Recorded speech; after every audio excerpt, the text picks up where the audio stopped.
Olá a todos, vamos tentar falar rapidamente sobre a toxina botulínica. Bom, a toxina botulínica ela é obtida através de um micro-organismo, uma bactéria chamada Clostridium botulinum. O Clostridium botulinum ele é um bacilo gram-positivo anaeróbico. Aqui a gente tem uma imagenzinha desse bacilo, olha. Seria aqui ele. Esse bacilo gram-positivo anaeróbico, que é o Clostridium botulinum, ele sintetiza algumas substâncias, né? Algumas exotoxinas. Exotoxinas porque são toxinas que ele manda para fora do meio. Essas toxinas são 8 tipos que ele sintetiza, né? Que vai do A ao G, sendo que a toxina mais potente e, digamos assim, a melhor toxina que ele vai produzir é essa toxina A, que é a toxina que a gente, né, utiliza, é a toxina que a gente obtém dele. É a toxina botulínica do tipo A. Bom, como que a toxina botulínica funciona? Para tentar entender o funcionamento da toxina botulínica, a gente precisa entender um pouco sobre o funcionamento dos neurônios. Esse aqui é um neurônio. Então a gente tem aqui os dendritos, corpo celular, axônio e o terminal axonal. Bom, vamos dar um exemplo que esse é um neurônio motor. Neurônio motor é aquele neurônio que vai dar um sinal elétrico para uma musculatura, onde essa musculatura, após receber esse sinal elétrico desse neurônio, ela vai se movimentar. Por isso que é neurônio motor. Aqui eu estou dando um zoomzinho. Imagina que essa região aqui seria essa região que a gente está vendo aqui no lado. Então o que acontece? Esse aqui é o terminal axonal. É uma daquelas pontinhas lá. Esse terminal axonal, como é o neurônio motor, ele vai estar ligado a uma musculatura, ao músculo. Aqui se chama fenda pré-sináptica. É aqui que é liberado neurotransmissores que vão estar dentro do neurônio, que vão ser liberados nesse músculo, para o músculo entender, né, essa mensagem e sofrer contração, que é o fenômeno de contrair. Como que acontece essa contração? Aqui no terminal axonal existem bolsas, né, vesículas, contendo uma substância chamada acetilcolina. A acetilcolina é um neurotransmissor responsável por dar esse estímulo, esse impulso nervoso aos músculos, para os músculos se contraírem. Então, como é que a toxina botulínica ela vai agir? Quando se faz a aplicação na musculatura, porque tem que ser intramuscular, da toxina botulínica do tipo a toxina botulínica vem até essa fenda pré-sináptica, aqui nesse terminal axonal, e ela vai impedir a liberação, né, da acetilcolina que está nessas vesículas. Vai impedir a liberação dela nos músculos. Se eu não vou liberar acetilcolina nos músculos, eu logo não vou ter, né, estímulo nervoso, logo não vou ter nenhum tipo de mensagem repassada para os músculos e esse músculo não vai contrair. Entendeu? Então, é assim que a toxina botulínica funciona. Ela vai impedir essa comunicação. Se não tem comunicação do neurônio motor com o músculo não vai contrair. E fim de história. Bom, então o que acontece? Um músculo que sofre, né, a ação da enzima da toxina botulínica do tipo A, ele vai apresentar isso aqui que a gente chama de músculo denervado. Porque todo músculo precisa ter um neurônio motor associado.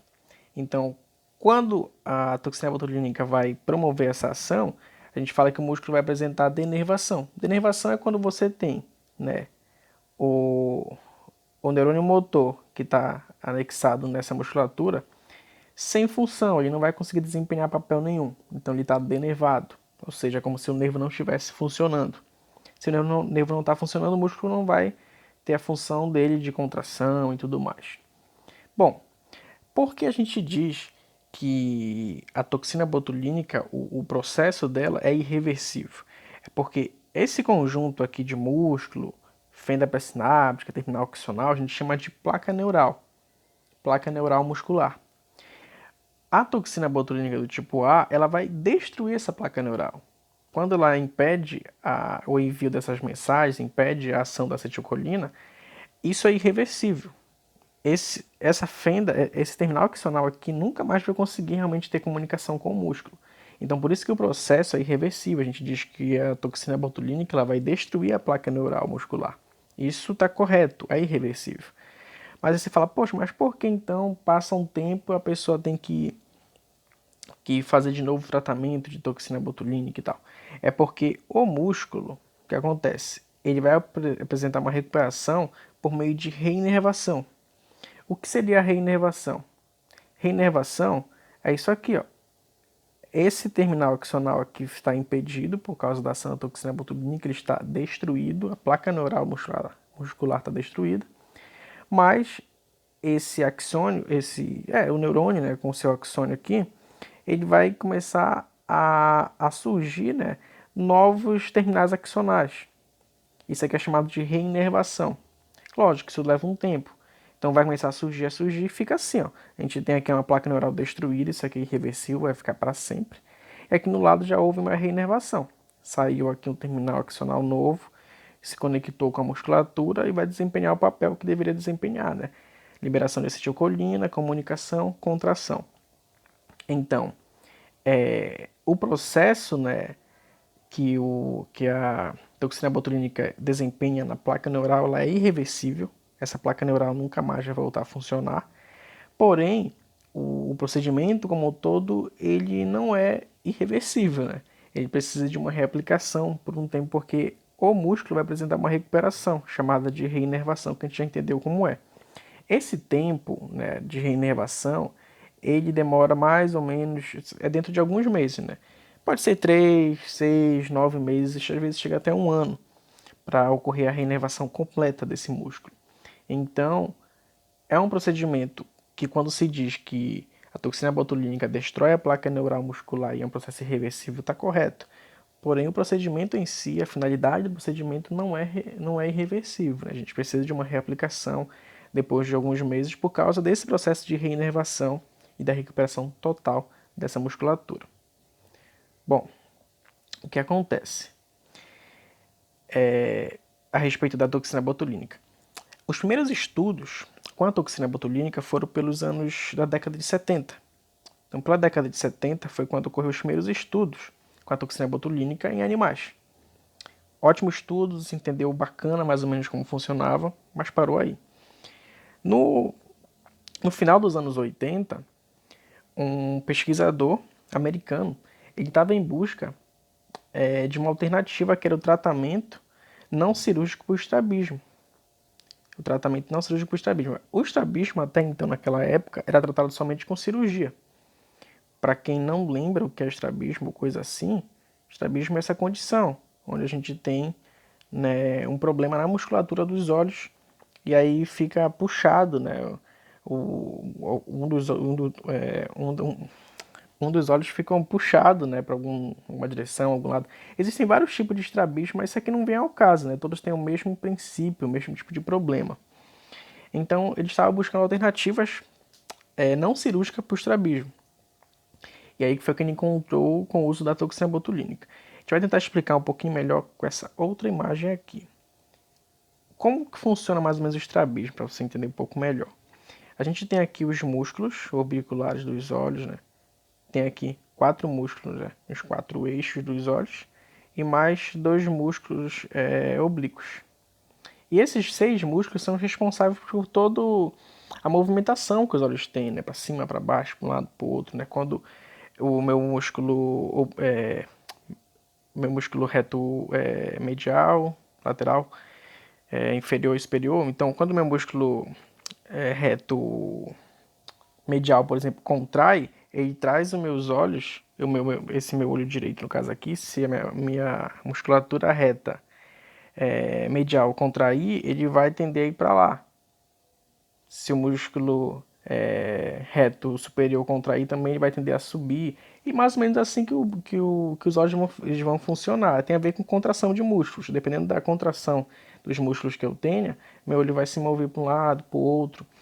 Isso em condições normais. O paciente que tem estrabismo ele tem um problema justamente nessa musculatura. Então ele tem contrações involuntárias e coisas assim. E isso faz com que o olho dele fique puxado para um lado, puxado para o outro. Esse é o problema do estrabismo. E até então o estrabismo será tratado com cirurgia, Mas esse pesquisador americano estava tentando encontrar uma alternativa não cirúrgica. E aí ele encontrou utilizando a toxina botulínica. Então, hoje a gente tem tratamento para estrabismo utilizando toxina botulínica. Claro que não é permanente. O paciente tem que fazer reaplicação, né, 1 a 2 vezes por ano para poder manter esse tratamento eficaz. Bom, mas foi a partir daí que surgiu outros tratamentos. A partir do tratamento do estrabismo, a gente teve o tratamento do estrabismo inicialmente, depois blefaroespasmo, espasmo hemifacial, distonias, espasticidade, bruxismo. Para quem tem alguma dúvida, alguma curiosidade, aqui a gente tem, por exemplo, o blefaroespasmo, que tem a ver com a musculatura do supercílio, espasmo hemifacial, distonias, espasticidade, bruxismo, que é ficar batendo os dentes quando você, por exemplo, dorme e fica batendo os dentes assim, se chama bruxismo, e é causado, é um problema neuromuscular também, de comunicação entre neurônio e músculo. E tudo isso, a partir de então, começou a ser tratado, começou a ser viável, começou a virar forma de tratamento. Bom, tentando simplificar algumas coisas aqui. Botox. O Botox, ele é uma marca da toxina botulínica do tipo A. Então, a substância que promove tudo isso que a gente está falando é a toxina botulínica sorotipo A. Botox é uma marca que utiliza essa toxina. Então, inclusive, ela é produzida por uma empresa farmacêutica americana, Allergan. No Brasil, a marca Botox, ela foi liberada para utilização para fins terapêuticos em 92 e para fins estéticos nos anos 2000. Porque o que acontece? A partir daquela utilização terapêutica que a gente acabou de ver aqui em cima, isso por volta dos anos final dos anos 80 para os anos 90, que abriu porta para vários tipos de problemas que envolviam, né, hiperatividade neuromuscular, qualquer tipo de problema neuromuscular envolvendo esse tipo de coisa, começou a se pensar em utilizar isso, porque é uma alternativa boa, né, um método que não requer muita complexidade, não é invasivo e tal. E a partir daí, foi desde do começo dos anos 90 que começou, assim, foi até um casal americano também, que teve essa ideia de utilização para fins estéticos também. Falou, pô, a gente pode usar isso para estética, né? Utilizar aí para tratamento de rugas, suavização, né, de rugas, marca de expressão, harmonização facial. Então foi a partir daí que teve essa ideia de utilizar para fins estéticos. Aí no Brasil, a marca que a gente já citou, Botox, em 92, ela foi aprovada para indicações terapêuticas e nos anos 2000 ela foi aprovada para fins estéticos. A partir dos anos 2000 a gente começou a ter a utilização de toxina botulínica para fins estéticos, para harmonização facial e outras coisas. Bom, aqui tem aqui a musculatura dos olhos, do rosto. O rosto ele tem várias musculaturas, né? São vários músculos que compõem o rosto. Então o que acontece? O músculo do rosto ele tem uma característica diferente, eles são únicos, porque todos os músculos do nosso corpo ele tem duas extremidades, e as duas extremidades costumam estar ligadas, né, nos ossos. Os músculos da face não, eles têm as duas extremidades, só que uma está ligada nos ossos, a outra tá ligada, não está ligada nos ossos, ela fica mais ou menos ligada sobre a pele. Então é muito fácil da gente ter contrações, né? E são muitos músculos na face, de ter contrações nos músculos da face e a gente ter formação de linhas, né? De expressões e tudo mais. E isso é fisiológico humano mesmo. É pra gente ter justamente expressão. Se não fosse dessa forma, a gente não teria quase expressão facial, não poderia demonstrar sentimento ou coisa assim de forma tão fácil. Então na face nós temos bastante músculos, e a gente já entendeu por que eles marcam tanto, né? Por causa dessa característica única que os músculos da face têm. E é por isso que, com o passar da idade, né, com certos problemas que a gente começa a apresentar, falta de envelhecimento e outras coisas, a gente vai tendo, né, aparecimento de rugas, de marcas de expressão, tudo através por causa da contratibilidade dessas musculaturas, entendeu? Mas a gente tem que tomar um certo cuidado. Tomar um certo cuidado para a gente não chegar no caso de transtorno dismórfico corporal. O transtorno dismórfico corporal é quando a pessoa tem já uma patologia com essa ideia de aparência.